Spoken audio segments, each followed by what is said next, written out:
सर्वस भुलाऊं आँखों यान पलक में राखूं आँखों यान हृदय में राखूं पलक नहीं बिसराऊं मैं धड़कन हाथ झुकाऊं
फिर मुस्कुराना पड़ेगा, मुकुटधारी दर्शन दिखाना पड़ेगा, मुकुटधारी दर्शन दिखाना पड़ेगा। मुझे भी मधुर रस जगाना पड़ेगा, मुझे भी मधुर रस ना पड़ेगा, मुकुटधारी दर्शन दिखाना पड़ेगा, मुकुटधारी दर्शन दिखाना पड़ेगा।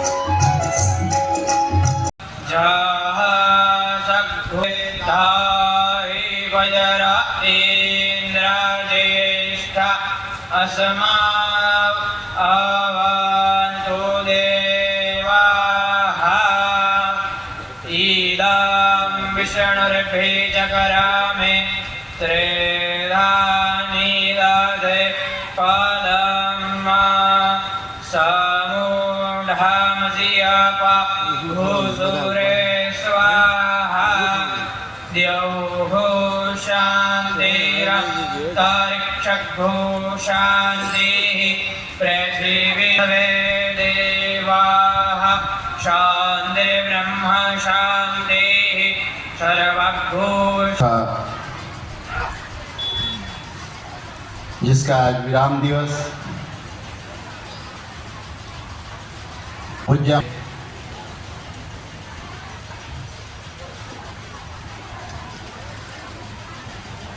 हम ग्रंथ पूजन की ओर चलें।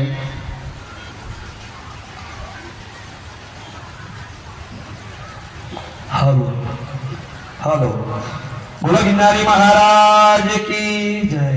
आज 7 દિવસથી જે અવિરત યજ્ઞ ચાલુ છે એનો પૂર્ણાવધિ દિવસ છે, જેથી આજના કાર્યક્રમના પોથી પૂજનમાં મિલનભાઈ જીતેન્દ્રભાઈ ઠક્કર, દીપાબેન મિલનભાઈ ઠક્કર, ફાલ્ગુનીબેન ધર્મેશભાઈ ઠક્કર અને ધર્મેશભાઈ કૌશિકભાઈ ઠક્કર, પાર્થભાઈ ઠક્કર, કરણભાઈ ઠક્કર આજના પોથી પૂજનમાં જોડાશે।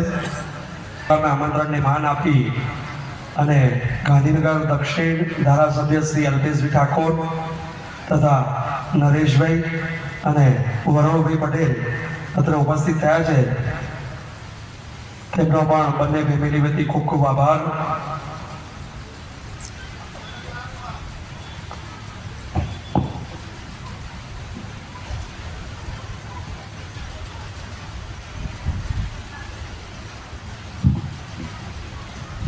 ગાંધીનગરના ધારાસભ્ય અલ્પેશભાઈ ઠાકોર અને સાથે નરેશભાઈ અને બીજા મહેમાન વરુણભાઈ પટેલ ત્રણ અહીંયા સ્ટેજ ઉપર માના આશીર્વાદ લેવા પધારે। ગણેશાય નમઃ।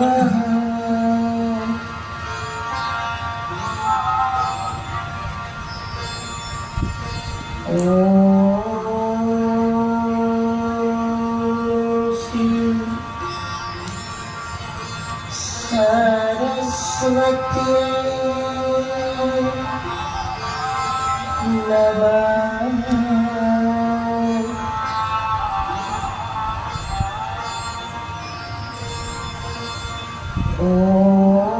ओम श्री गुरुभ्यो नमः।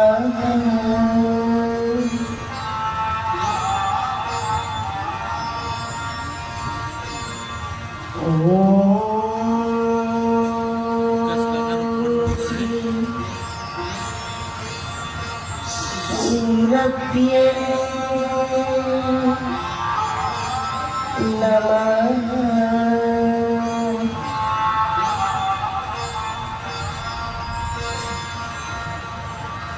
ओम नमो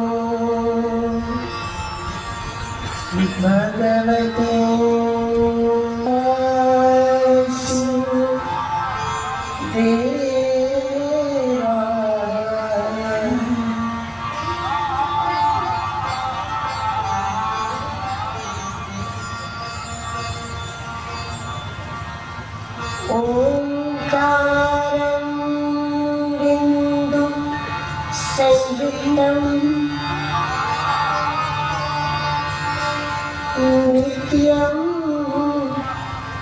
ध्यायन्ति योगिनः कामदं मोक्षदं चैव ओंकाराय नमो नमः।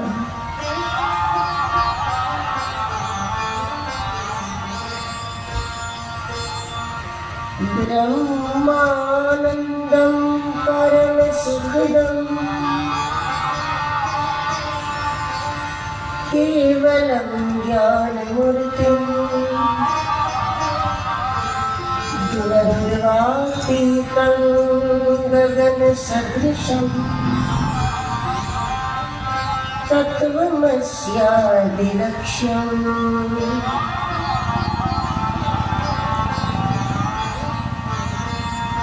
एकं नित्यं विमलमचलं सर्वधी साक्षिभूतं भावातीतं सद्गुरुं तं नमामि।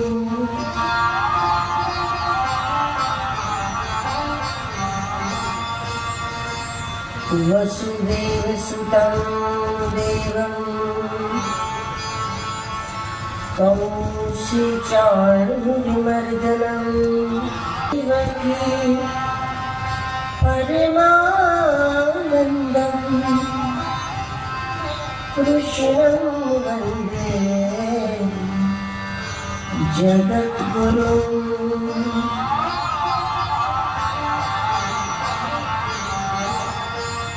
श्री सद्गुरुनाथ महाराज की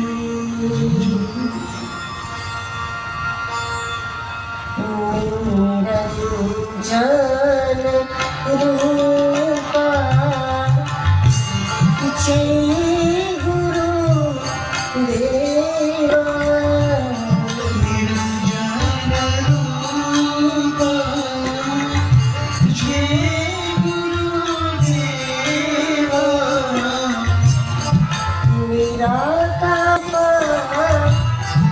जय गुरुदेव जय परब्रह्म। जय गिरनारी। पूज्य माँ की आगामी कथाओं में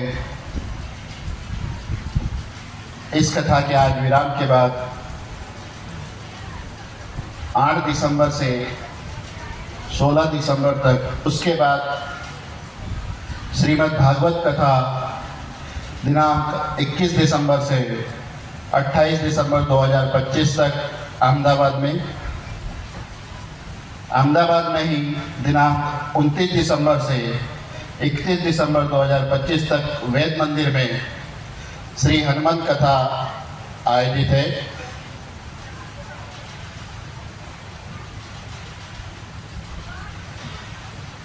दिनांक 19 जनवरी से 27 जनवरी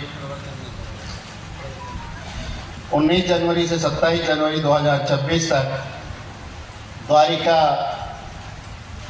गुजरात में श्रीमद देवी। 1 फरवरी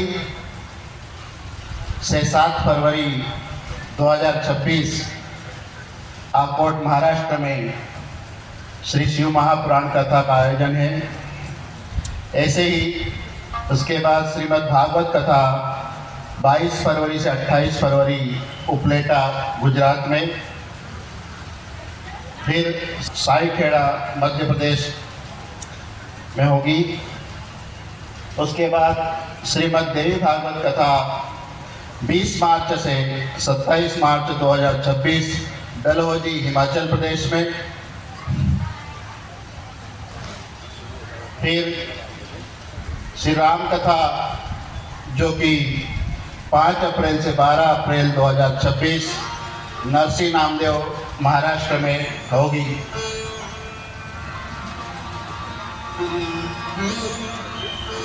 आइए विराम दिवस की कथा के दिव्य सूत्रों को प्राप्त करने के लिए पूज्य मां के चरणों में निवेदन करें। शंकरम शंकराचार्यम केशवम बादरायणम सूत्र भाष्य कृतो वंदे भगवंतो पुनः पुनः। ईश्वरो गुरुरात्मेति मूर्ति भेद विभागिने व्योम वद व्याप्त देहाय श्री दक्षिणा मूर्तये नमः। पूज्य मां जय गिरनारी।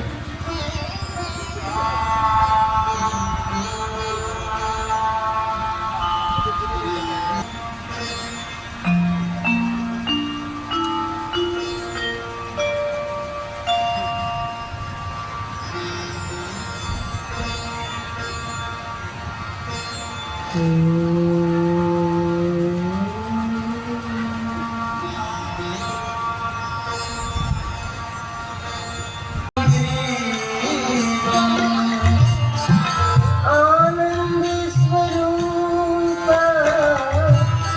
जय गुरुदेव। आनंद स्वरूप जय गुरुदेव। मस्त स्वरूप जय मस्त स्वरूप जय गुरुदेव। महादेव रूप जय गुरुदेव। महादेव रूप जय गुरुदेव। दया स्वरूप जय गुरुदेव। दया स्वरूप जय गुरुदेव। क्षमा स्वरूप जय गुरुदेव।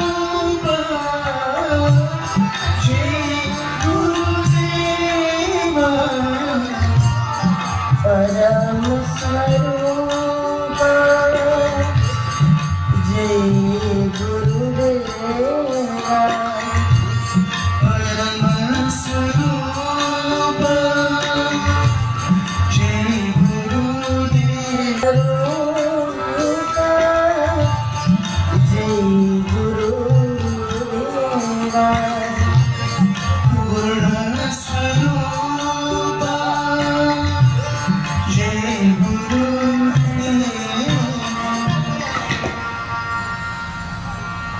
हरे राम हरे कृष्ण हरे राम हरे कृष्ण।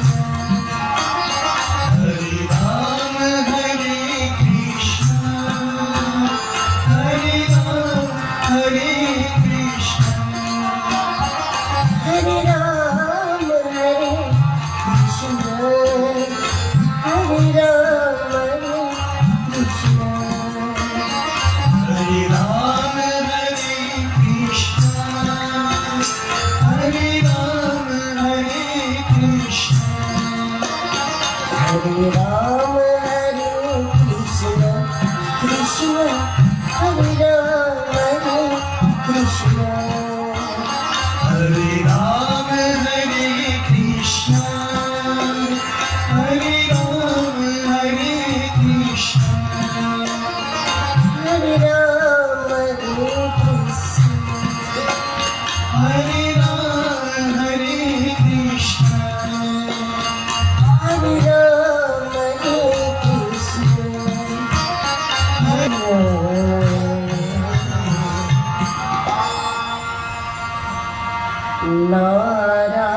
नारायणं नमस्कृत्य नरं चैव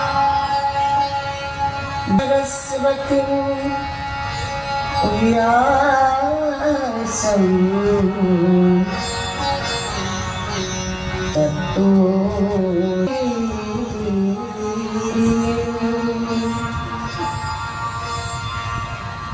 बोलिए श्रीमद्भागवत महापुराण की जय।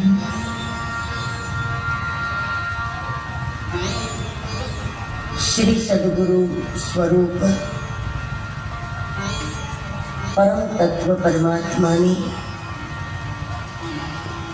अकारण અને અસાધારણ ऐतिहासिक नगरी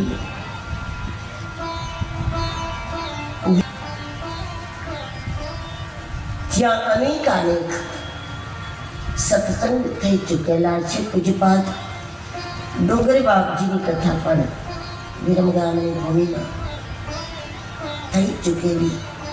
અનેક સાધુ સંતો વિદ્વાનો દ્વારા સત્સંગ થયા અને એના ક્રમમાં આ આયોજન શ્રીમદ ભાગવતના રૂપમાં કથાના આજ સમાપન સત્રના આરંભે કથામાં ઉપસ્થિત સૌ સંત વિભૂતિઓ અને આ નગરમાં આ શહેરમાં જ્યાં પણ જે રૂપમાં સંતોની ઉપસ્થિતિ છે એ દરેકના શ્રી ચરણે નમન, વિપ્રવૃંદને નમન. આ આયોજન માટે પરમાત્માએ જેમને પસંદ કર્યા છે એવા યજમાન પરિવારો શ્રી જીતેન્દ્રભાઈ ઠક્કર, શ્રી કૌશિકભાઈ ઠક્કર, શ્રી દીપાબેન મિલનભાઈ, લીલાબેન યોગેશભાઈ, જીગાભાઈ કે જે કોઈ આમાં સહભાગી છે એ દરેકની ધર્મનિષ્ઠાને રાજકીય મહાનુભાવો વિશેષ રૂપે શ્રી અલ્પેશભાઈ ઠાકોર અને જે કોઈ મહાનુભાવો એમની સાથે ઉપસ્થિત હોય એ સૌની અને આપ સૌની ધર્મનિષ્ઠાને ધન્યવાદ. સમાપન સત્ર છે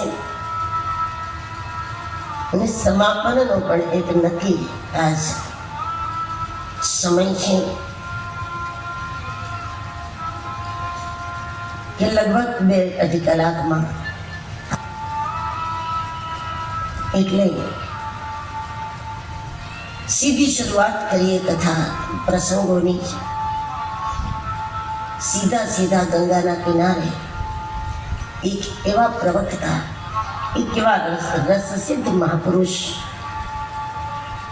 શ્રી સુખદેવજી મહારાજ, જે ક્યારેય ભગવાનની કથા રસને પીવડાવવાથી કંટાળે એમ નથી. સુખદેવજી ગમે તેટલી કથા પીવડાવે એમને ક્યારેય એવું નથી લાગવાનું. એમને ખૂબ કથાઓ સંભળાવી અને એક એવા શ્રોતા પરીક્ષિત કે જે કદાચ આખી જિંદગી સત્સંગ કર્યા કરે એમને ખૂબ કથાનું શ્રવણ કર્યું. કારણ કે એ સંબંધ વક્તા શ્રોતાનો નથી. શ્રી શુદ્ધજી અને સૌનક આદિ ઋષિઓ નૈમિષારણ્યમાં જે ભાગવત ચાલે છે એ સંબંધ છે વક્તા શ્રોતા. શુદ્ધજી વક્તા છે, સૌનક આદિ 88,000 ઋષિઓ શ્રોતા છે. એટલે ત્યાં વિસ્તૃત કથા થઈ છે. કારણ કે સહસ્ત્ર સમમાં સતત હજારો વર્ષો સુધી ચાલ્યા કરે તોય વાંધો નથી. એ પ્રકારનો સંકલ્પ નૈમિષારણ્યનો છે. પણ જ્યાં ગંગાના કિનારાની વાત છે એક અવધૂત કથા બોલે અને એક શ્રોતા નહીં, એક સમર્પિત આશ્રિત કથા સાંભળે છે, એક શિષ્ય કથા સાંભળે છે, ત્યાં હંમેશા ગુરુ પરંપરામાં વિસ્તાર ઓછો હોય, ગહેરાઈ વધારે હોય.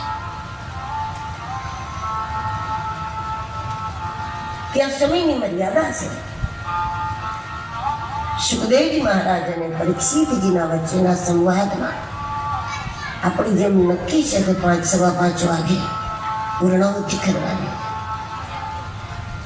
પણ ગુરુ પરંપરામાં વિસ્તાર ઓછો, રહસ્યો વધારે હોય, તત્વ વધારે હોય, એટલે થોડામાં ઘણું સમાવવાની હંમેશા એમની પદ્ધતિ હોય. એ દ્રષ્ટિએ આપણી પાસે પણ કંઈ સમય ઓછો નથી, ઘણો છે. કારણ કે આપણે સૂતજી વાળી કથા છોડી અને સુખદેવજી વાળી પકડી લેશું તો આપણને અનુકૂળ પડશે. શ્રી સુખદેવજી મહારાજ એક એક પ્રસંગનું તાત્વિક નિરૂપણ પરીક્ષિતજીના સામે કરે છે. જ્યારે ખરેખરમાં ઇન્દ્ર પૂજાની તૈયારી થતી હતી, દિવાળીનો દિવસ હતો. બીજા દિવસે ઇન્દ્રની આખા વૃંદાવનમાં જેટલા પણ ઘર છે એ દરેક ઘરમાંથી ઢગલા બંધ સામગ્રી તૈયાર થઈ, એના પહાડો થઈ ગયા હતા. અને એટલી સામગ્રી ઇન્દ્રને ખુશ કરવા માટે એક બહુ જ મોટો યજ્ઞ કરી અને એમાં સ્વાહા કરી દેવાની હતી.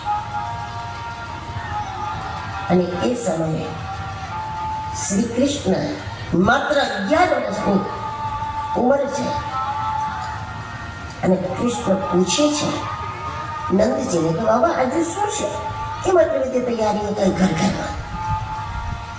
તો ઇન્દ્રને ખુશ કરવા માટે બહુ મોટો યજ્ઞ થશે અને આ બધી સામગ્રી આપણે એમાં આહુતિના રૂપમાં આપવાની છે, જે ઘરમાંથી આવી છે.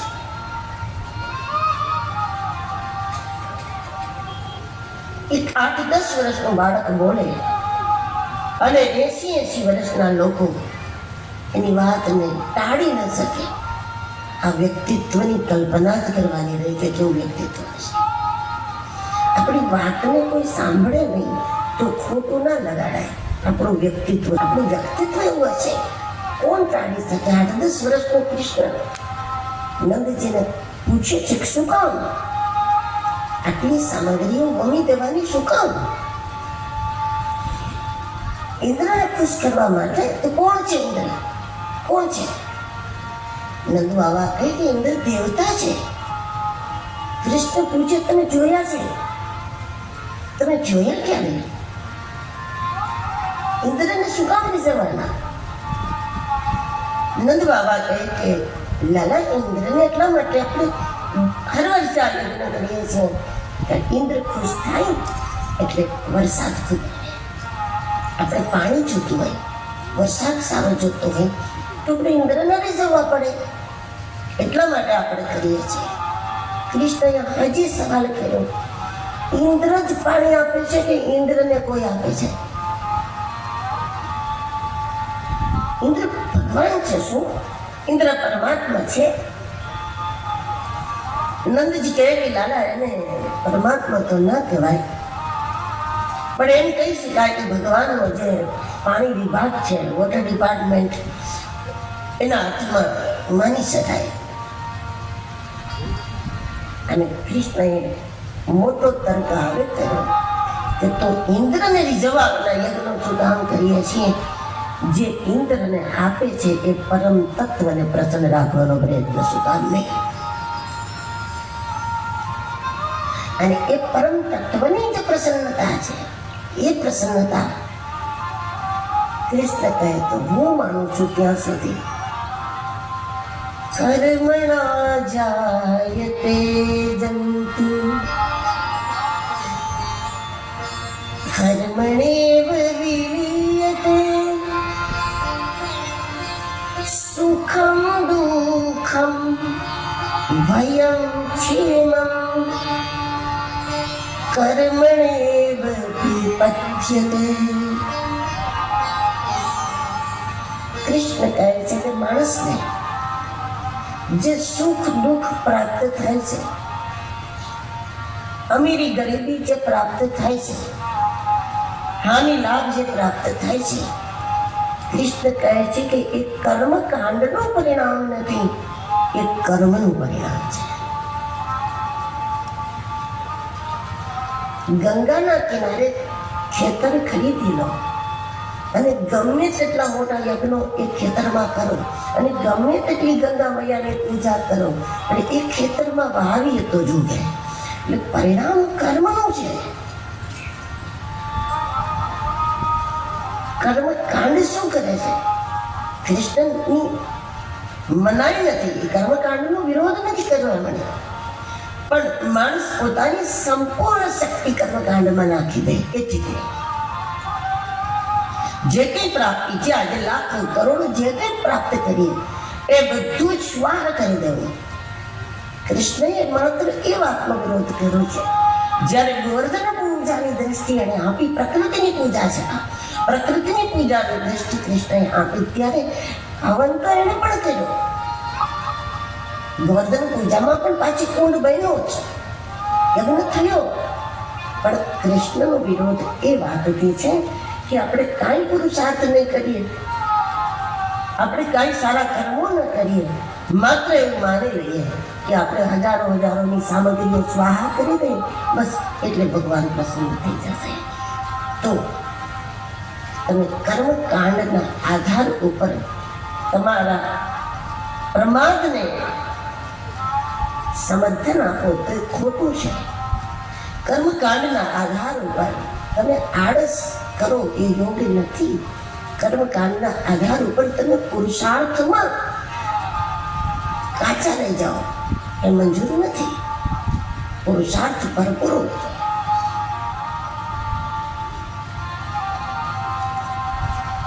કર્મકાંડનો હેતુ એટલા પૂરતો હોય છે, જ્યારે કોઈ દેવતાનું અર્ચન કરો, પૂજન કરો, ત્યારે મનને એક કેન્દ્ર મળે છે. જ્યારે મનની બુદ્ધિ વિકસિત થાય અને એ વિકસિત બુદ્ધિથી પછી વિશાળ કામો કરવા જોઈએ. કર્મકાંડ બુદ્ધિને વિકસિત કરવા માટે છે, વૈચારિક સંકુચિતતા છોડવા માટે છે. એ સંકુચિતતા છોડીને જ્યારે બુદ્ધિની એક પંખડીઓ ખુલી જાય અને ત્યાર પછી માણસ શ્રેષ્ઠ સંકલ્પો કરે, શ્રેષ્ઠ નિર્ણયો કરે. એ માત્ર અમે બેન અમારા બેના હિતના નિર્ણયો ન હોય. એ નિર્ણયો અમારું શહેર, અમારું નગર, અમારું રાજ્ય, અમારો દેશ, આ પ્રકારના નિર્ણયો થઈ જાય જ્યારે બુદ્ધિ વિકસિત થાય એ સમય. અને પછી એ કામ કરો જ્યારે લોક વ્યવહારને સુધારો તો પરમાત્મા પ્રસન્ન થાય. અને પરમાત્માની જ પ્રસન્નતા કારણભૂત છે. જીવનમાં સુખી થવું હોય તો સુખમ દુઃખમ ભયમ ક્ષેમમ. એટલે વ્રજવાસીઓએ કહ્યું કે લાલા અમને સમજ્યા નહીં, કારણ કે અભણ માણસો છે, ગામડાના લોકો છે, તો કેવા શું માણસ તમે સમજ્યા નહીં. ત્યારે 8-10 વર્ષના કૃષ્ણ કહે છે મારું કહેવાનું એમ છે કે જે અદ્રશ્ય દેવતાઓ છે, અદ્રશ્ય પરમાત્મા જે દેવતાઓ છે એમાં નિમિત્ત માત્ર તમે તમારી ઉર્જા લગાવો અને બાકીની સંપૂર્ણ શક્તિ છે એ પ્રત્યક્ષની સેવામાં લગાવો. પ્રત્યક્ષની પૂજા ના હોય, પ્રત્યક્ષની સેવા થાય. શ્રીમદ ભાગવતમાં ગાયની પૂજાની જ્યારે વાત આવી ત્યારે ભગવાને કહ્યું કે નહીં, ગાયની પૂજા ના હોય, ગાયની પૂજા સેવાના રૂપમાં પૂજા હોય. તમે ગાયની પૂજા ઈચ્છો અને સીધો પાણીનો લોટો ભરીને ગાય સામે જાઓ, જરાક છંટકાવ કરો તો ગાયને ન ગમે, એ હેરાન થાય. ભેંસ ઉપર નાખો ગમે તેટલું પાણી તમે, કારણ કે પાણી ભેંસને ગમે. ગાયની પૂજા કેવી રીતે? સેવાના રૂપમાં લીલું ઘાસ ખવડાવો એ ગાયની પૂજા છે. મા બાપની પૂજા કેવા રૂપમાં હોય તો મા બાપ ઉપર પંચામૃત થોડું ન થાય, તો માતા પિતાની પૂજા એમની આજ્ઞાનું પાલન કરવું એ રૂપમાં જ થાય, સેવાના રૂપમાં જ પૂજા થાય. ગુરુ પૂજા એ સેવાના રૂપમાં છે.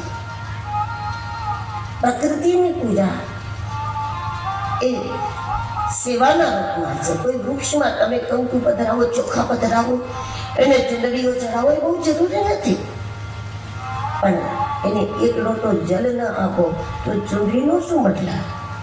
જે તુલસીને તમે જલ નથી આપતા એ તુલસી ઉપર ચૂંદડી ચડાવેલી રાખો તો શું મતલબ હતો? ઠીક છે, તમારી વાસના છે, તમે એના ઉપર ચૂંદડી ચડાવો, પણ તમે જલ ના ચડાવો તો ચૂંદડીનો કોઈ મતલબ નથી. તો પ્રત્યક્ષની સેવા હોય, પ્રકૃતિની જો પૂજા કરવી હોય તો દરેક વૃક્ષને કલ્પવૃક્ષ સમજવું જોઈએ. કલ્પવૃક્ષની કલ્પના સ્વર્ગમાં કરવાનું બંધ કરીને હરેક વૃક્ષ કલ્પવૃક્ષ, જેટલી પણ ગાયો છે, જેટલી પણ ધેનો છે એ બધી જ કામધેનુ છે. હરેક ગાયને કામધેનુ જ સમજવાની. કામધેનુ સ્વર્ગમાં છે એની કલ્પના કરીએ તો ક્યારે આપણને કામધેનુ મળે નહીં, કારણ કે આપણે સ્વર્ગમાં જવાના નહીં જવાના, જઈ ગયા પછી મળી કે ન મળી કેમ સમજી શકે? દરેક ધેનું કામધેનુ છે, દરેક વૃક્ષ કલ્પવૃક્ષ છે. એ રીતે પ્રકૃતિની પૂજા થવી જોઈએ. પ્રત્યક્ષની પૂજા એટલે કે સેવા. ભગવાન કેવું હોય એ કહેવા માંગુ છું. બસ જ્યારે પ્રત્યક્ષની સેવાનો અવસર મળે ત્યારે અપ્રત્યક્ષની પાછળ ના પડો. જ્યારે પ્રત્યક્ષની સેવાનો તક જ નથી, ઠીક છે, ત્યારે અપ્રત્યક્ષ દેવતાઓનું અર્ચન કરી લો, પણ જ્યારે આ અવસર હોય ત્યારે આને ગુમાવાય નહીં.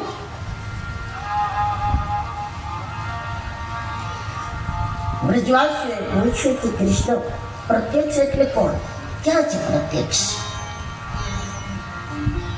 અને એ સમયે જ્યારે જવાબ આપો એ સમયે કૃષ્ણનો ચહેરો ગોવર્ધન તરફ હતો કે આ પ્રત્યક્ષ એટલે માત્ર ગોવર્ધન નહીં, આ પ્રત્યક્ષ એટલે કે આખી પ્રકૃતિ, પૃથ્વી, આકાશ, તેજ, જલ, વાયુ આ પ્રત્યક્ષ છે. અને પ્રત્યક્ષને મને ભજો. આટલી બધી સામગ્રી આમાં સ્વાહા ન કરો અને એનાથી કદાચ ઇન્દ્ર નારાજ થશે તો આપણને નુકસાન નહીં થાય. તમારે જલ જોઈએ છે. કૃષ્ણ કહે માત્ર ઇન્દ્ર પૂજા કરી લો એ પૂરતું નથી. હરેક વ્યક્તિએ વર્ષમાં 5 વૃક્ષો લગાવવાનો સંકલ્પ કરવો જોઈએ. ભલે નિમિત્ત રૂપ કરો થોડી ઇન્દ્રની પૂજા, દેવતાની મંત્રોચ્ચાર કરો, પણ તમે હરેક વ્યક્તિ 5 વૃક્ષ દર વર્ષે લગાવે. અને વૃક્ષ લગાવતા આપણા દેશ પ્રદેશને લીલોછમ કરી દઈએ અને ન હોય અને ઇન્દ્ર આપણને પાણી ના આપે તો સ્વયં પરમાત્મા પાણી બનીને વરસી જાય આપણા શહેર ઉપર. ઇન્દ્રની જરૂરત જ નથી આપણને, કારણ કે પરમાત્મા જ જલરૂપ બનીને અવતરિત થઈ જાય. ટૂંકમાં આ પ્રકૃતિની પૂજાનો સંદેશ છે. નદીની પૂજા કંકુ ચોખાથી નહીં, નદીની પૂજા એમાં ગંદા પાણી જવા ન દઈએ, એને પ્રદૂષિત ન કરીએ એ રૂપમાં થાય છે. વૃક્ષોની પૂજા અને જલ આપવું, દર વર્ષે 5 વૃક્ષો લગાવવા એ રૂપમાં થવી જોઈએ. માતા પિતાની પૂજા આજ્ઞા પાલનના રૂપમાં થવી જોઈએ. ગુરુ પૂજા, સંતોની પૂજા એ બધું સેવાના રૂપમાં, ગાયોની પૂજા એ સેવાના રૂપમાં થવી જોઈએ. એ એનું માનવું. આ નવા વર્ષની નવી દ્રષ્ટિ ભગવાન કૃષ્ણએ આપી. એમની વાતને કોઈ ટાળી શકે એમ નહોતું, કારણ કે કૃષ્ણ પાસે મજબૂત સમાધાન છે. અને પૂજા શું કામ કરીએ છીએ એનું મજબૂત સમાધાન આખા વ્રજમાં કોઈ પાસે નથી.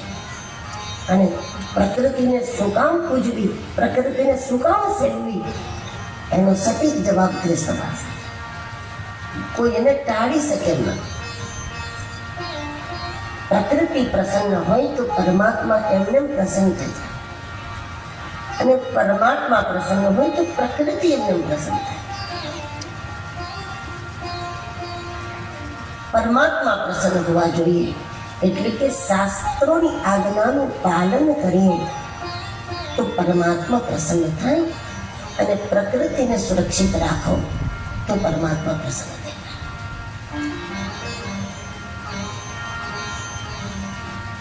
તો પ્રકૃતિ પ્રસન્ન તો પરમાત્મા, પરમાત્મા પ્રસન્ન તો પ્રકૃતિ. કોઈ એમની વાતને ટાળી ન શક્યું, અને ગિરિરાજજીની પૂજા માટે આખું વ્રજ તૈયાર થયું. અને જ્યાં ગોવર્ધનની પૂજા થઈ અને ઇન્દ્ર ક્રોધિત થઈ ગયા. અહીંયા ઇન્દ્ર એટલે કોણ? આકાશવાળા ઇન્દ્રની કે સ્વર્ગના રાજા ઇન્દ્રની વાત નથી. અહીંયા ઇન્દ્ર નારાજ થયો એનો અર્થ એ થાય કે વર્ષોથી જે કંઈ રૂઢિઓ ચાલતી હોય, વર્ષોથી જે કંઈ ખોટી પ્રથાઓ અને ખોટી પરંપરાઓ ચાલતી હોય, અને જ્યારે કોઈ અવતાર આ જગતમાં આવે અને અવતાર જ્યારે ક્રાંતિ કરે છે એમાં, ત્યારે એવા ઇન્દ્રો નારાજ થાય કે લોકો ભ્રમમાં જ રહે, લોકોની અંધશ્રદ્ધાથી જેના ઘર ચાલતા હોય ને એ નારાજ થાય. એ ઇન્દ્રો થઈ ગયા હોય ને, બધું વર્ષો વર્ષ ભેગું કરી એની સંપત્તિ ઇન્દ્રથી પછી કમ ના હોય. ઘણીવાર સાધુ સંતોની જાવડ લાવી એ ગ્રસ્તો કરતા 100 ગણી એક સામ્રાજ્ય બની ગયો આખું. અમુક 100 કરોડનો ગ્રસ્ત હોઈ શકે, પણ આ અમુક 1000 કરોડ ના થાય. કારણ કે લોકોનું ભ્રમિત રહેવું, લોકો ધર્મ ભીરું રહે, લોકો ધર્મના લોકોને ન સમજે, એનાથી જ જેને ફાયદો છે. એ કોઈ દિવસ નહીં ઈચ્છે કે લોકોની આંખ ખુલે, કોઈ દિવસ નહીં ઈચ્છે. અને જો કોઈ ક્રાંતિ કરે અને એની આંખ સમાજની ખોલી દે તો સૌથી પહેલો વિરોધ કોણ કરે? એ ઇન્દ્રો જ કરે.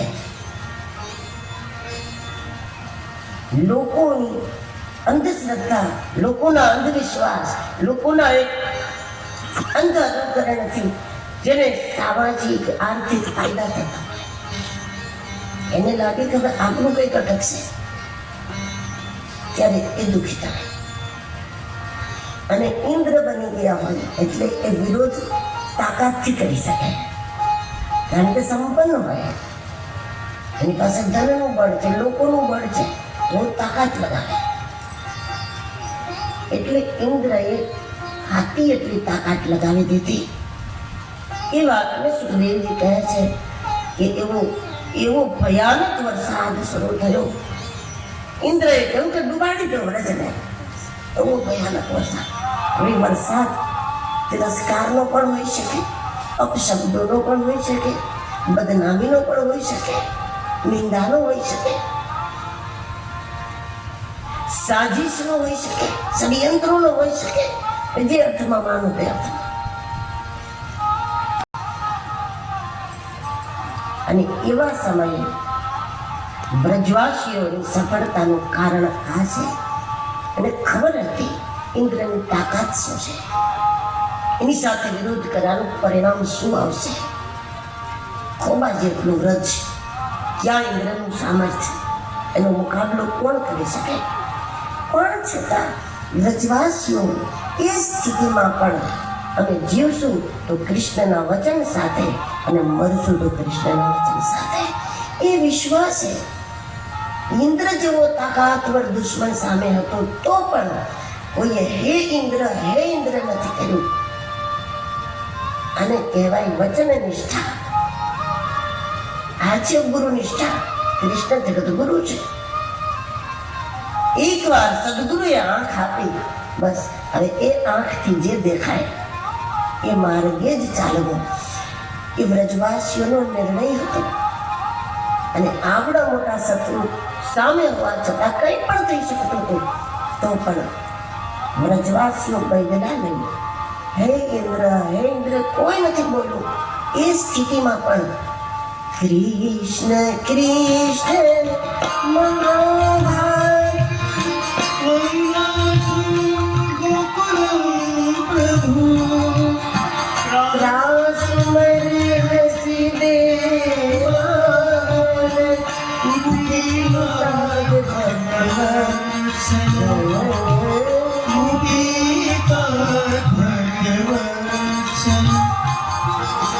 એ સમય પણ હે કૃષ્ણ અને નિષ્ઠા કહેવાય કે અમે બીજા દ્વાર ઉપર હવે ન જ જઈએ. લાભ થાય તો ભલે, લાભ ન થાય તો ભલે, લાભ થાય તો ભલે, હાનિ થાય તો ભલે, પણ હવે અમે બીજું દ્વાર ન પકડી શકીએ. એકવાર અમે કૃષ્ણના ચરણ પકડી લીધા છે. જીવાડે તો પણ કૃષ્ણ, ના જીવાડે તો એની મરજી. પણ અમે બીજો આશરો ન લઈ શકીએ. આ અનન્ય નિષ્ઠા છે વ્રજવાસીઓની, અને એટલે ભગવત કૃપા કવચ બની ગઈ. ભગવાને કહ્યું ચિંતા ન કરો, જે ભગવાનની આપણે સેવા કરી છે આ પ્રકૃતિ આપણે, પણ કઈ રીતે? તો ભગવાન એમ કહે છે કે તમે બધા લાકડીનો આધાર આપો, હું એક આંગળીનો, મારી પાસે તો કંઈ છે નહીં એટલે હું એક આંગળીનો આધાર આપું. આપણે બધા મળી અને ગિરિરાજજીને ઉઠાવી લઈએ અને એમની છત્ર છાયામાં આપણે સુરક્ષિત રહીએ. આ અધ્યાત્મ દર્શન છે. વરસાદ આવે તો કોઈ પહાડો ઉંચકે ખરા? કોઈ એમ કહે કે ભાઈ ચલો વરસાદ બહુ છે, આખું ઘર માથા ઉપર ધારણ કરી લઈએ આપણે, આપણું મકાન, એટલે આપણે સુરક્ષિત થઈ જાય. આ સુરક્ષા કહેવાય. જે ઈષ્ટનું ભજન કરતા હોય, જે સદગુરુના ચરણ આપણે પકડી લીધા હોય, એના ચમત્કારો રોજ ના જોવાના હોય. કે આજ દુકાન કેમ થયેલી, કાલ દુકાન કેમ, એમ રોજ ના જોવાના હોય.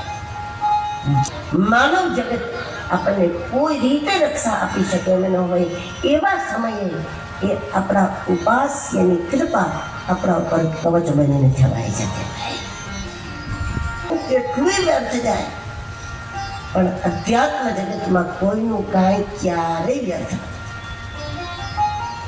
એ સમયે આપણી સામે આવીને ઊભું રહે. આપણે કરેલો ધર્મ, આપણે કરેલું દાન, આપણે કરેલું ભજન, આપણે કરેલું સ્મરણ, આપણે કરેલી કોઈને મદદ, એ ક્યારેય વ્યર્થ ન જાય. યજ્ઞમાં હોવેલું, યોગ્ય સમયે યોગ્ય વ્યક્તિને મદદમાં આપેલું, એ ક્યાંય ગયેલું જ નથી. એ જ સુરક્ષિત છે. આપણા ઘરમાં તેની ખબર નથી, પણ યજ્ઞમાં હોમેલું અને યોગ્ય સમયે યોગ્ય વ્યક્તિને મદદના રૂપમાં આપેલું એ સુરક્ષિત જ છે. અને એ જ આપણને સમયે કામ, એનો નાશ નથી. ગિરિરાજજીને જ્યારે ઉપાડી લીધા, ભગવાને તો ડાબો હાથ ખાલી, અને ડાબા હાથની નાની આંગળી, સૌથી નાની આંગળી, કે તમને તમારું જે દુઃખ પહાડ જેવડું લાગે છે, એકવાર ભગવાનનું કોઈ શરણ સ્વીકારી લે, ગુરુની આજ્ઞા મુજબનો વ્યવહાર કરે અને ઈશ્વરનું શરણ સ્વીકારી લે, તો ભગવાન કહે છે કે તમને જે દુઃખ પહાડ જેવડું દેખાય છે, એ મારા માટે ડાબા હાથનો ખેલ છે. અને એ પણ નાની આંગળીનો હોય, મોટી આંગળીનો બી નહીં, 5 આંગળીનો પણ. હવે પહાડ ઉપાડો એટલે નીચે ખાડો પડી જાય, અને જે ખાડો પડી ગયો તો ભગવાને વ્રજવાસીઓને કહ્યું જેને બચવું હોય તે ખાડામાં જાય. શા માટે? જ્યારે બ્રજવાસીઓ માની ગયા છે બસ કૃષ્ણ કેમ કરવાનું, બસ બીજી વાત જ નહીં. મંત્ર મૂલમ ગુરુ વાક્ય. કોઈને પોતાની લાકડીમાં ભરોસો નથી, બધાને જગત ગુરુ કૃષ્ણના વચન ઉપર ભરોસો છે. અમારી લાકડીથી આ ઊંચો થશે કે નહીં કોઈને ભરોસો નથી, પણ ગુરુ વાણીમાં ભરોસો છે. ગુરુ આજ્ઞા કરે તો શક્તિ અવશ્ય આપે, કોઈ પણ કામની. જ્યારે તો એ મારાથી થશે કે નહીં થાય એ વિચારવાની જરૂર નથી, કારણ કે ગુરુ આજ્ઞા તો જ કરે જો એમણે શક્તિ પણ આપવી હોય તો જ કરે, નહીતર ના કરે. એકલી આજ્ઞા ના આપે, શક્તિ આપે જ તો જ આજ્ઞા આપે. આ વિશ્વાસ છે. અને 1 દિવસ 2 દિવસ 3 દિવસ નહીં 7 દિવસ બ્રજવાસીઓના વિશ્વાસમાં તો કોઈ ખામી નથી, પણ હકીકતમાં સંપૂર્ણ બ્રજવાસીઓને ગિરિરાજથી ઊંચા કરી અને ખાડો નીચે પડ્યો અને ખાડાની અંદર બધાને મૂકી દીધા. આ જવાબ ઇન્દ્ર માટે હતો ભગવાનનો. તું એમ કે આખું વ્રજ ડૂબાડી દેવું છે, આખું વ્રજ તો ઠીક છે, ખાલી ખાડો ભરી દેતો. તારે બ્રજવાસીઓ માનવા ભાઈ આખું વ્રજ ડૂબાડવાની જરૂર નથી, માત્ર ખાડો ભરી દે, બધામાં જ. પણ એક ટીપું જલ ત્યાં પહોંચ્યું નહીં. એટલે કે જે કંઈ સામાજિક ઉપદ્રવ થયા, ષડયંત્રો થયા, સાજિશ થઈ, વિરોધો થયા, નિંદાઓ થઈ, જે કંઈ થયું એમાંથી કંઈ પણ એને ડરાવી ના શકે. આ વચન વિશ્વાસનો પ્રભાવ છે.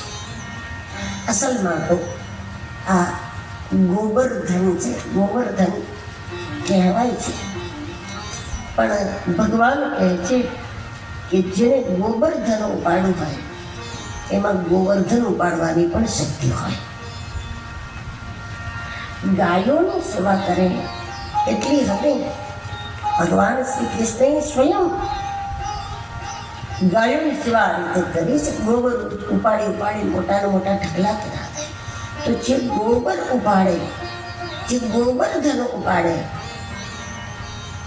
એ ક્યારેક ગોવર્ધન પણ ઉપાડી શકે. ટૂંકમાં અશક્ય શક્ય કરી શકે. ગોવર્ધન લીલાને અશક્ય સત્યના રૂપમાં જોઈએ તો વધારે સમજાય. ગાયોની કૃપામાં, ગાયોની સેવામાં, અથવા પ્રકૃતિની સેવામાં, પ્રકૃતિની પૂજામાં આ સામર્થ્ય છે, અશક્ય શક્ય થાય.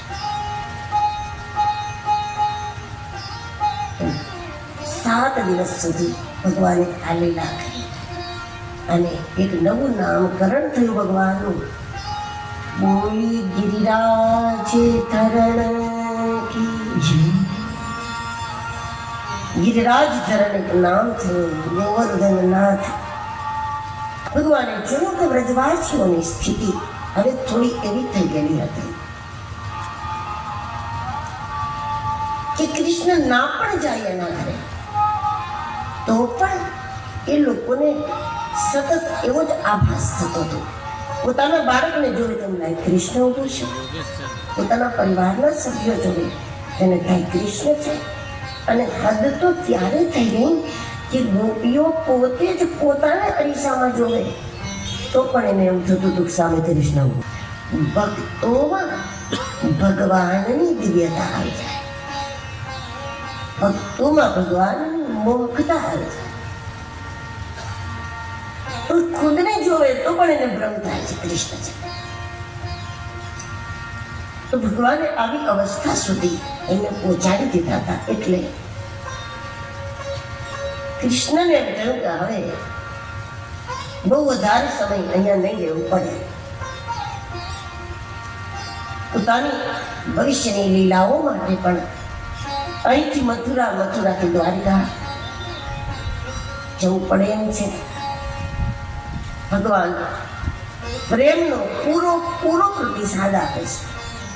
સંત અને ભગવંત બંને આપણો મોહ એમ નાખ્યો હોય તો એ મોહનો પ્રતિભાવ ના આવે. આપણે મોહમાં એમ કહીએ કે ભાઈ તમારા વગર નહીં ગમે, તમારા વગર આપણે એ નહીં, મોહનો જવાબ ના હોય. પણ સંત અને ભગવંત એ પ્રેમનો પૂરો જવાબ આપે, એમાં ખામી ન રાખે. ભગવાન પ્રેમનો પ્રતિભાવ આપી ચૂક્યા છે. એનું જ આ પરિણામ હતું કે ગોપીઓને પોતાનામાં પણ પોતે દેખાય. એટલે કૃષ્ણએ નક્કી કર્યું બસ હવે એક લીલા એવી કરી દઉં કે પૂરેપૂરું વ્રજ કૃષ્ણાકાર થઈ જાય. મોટા ભાગની ગોપીઓ, મોટા ભાગના વ્રજવાસીઓ હવે કૃષ્ણાકાર બની ગયા છે અંદરથી. પણ હવે જે 5-50 બાકી છે એ પણ ભીતરથી બ્રહ્માકાર અવસ્થાને પ્રાપ્ત કરીને અને પછી હું અહીંથી આગળ જાઉં તો ભગવાનની છે, કૃષ્ણની નથી, એક અવતારની નથી. હવે એને ભગવાન તરીકે જગતના જીવોને પોતાના તરફ બોલાવવા માટે અને પૂર્ણિમાની રાત કૃષ્ણ માટે હતી. બધા વ્રજવાસીઓ માટે હજી પૂનમ નહોતી આવી. કોઈનું મન હજી બીજના ચંદ્ર જેવું હતું, કોઈનું પાથરનું ચંદ્ર હતો. મન ઉપર ચંદ્રનો જ પ્રભાવ હોય. જે સમય આપણો ચંદ્ર સારો ના હોય ત્યારે મન બેચેન હોય. મન ઉપર ચંદ્રનો બહુ જ પ્રભાવ છે જ્યોતિષ શાસ્ત્રની દ્રષ્ટિએ પણ. ચંદ્ર અનુકૂળ ના હોય તો જ માણસ ક્યારેક આત્મહત્યા કરી લે કે ન કરવાનું કરી લે, ન બોલવાનું બોલી, જે કંઈ થાય એ દિવસે ચંદ્ર બરાબર ન હોય તો જ આ બધી ભૂલો થાય. ભય લાગે, કારણ વગરના ભય લાગે, કારણ વગરની બેચેની, આ બધું ચંદ્ર પર આવશે.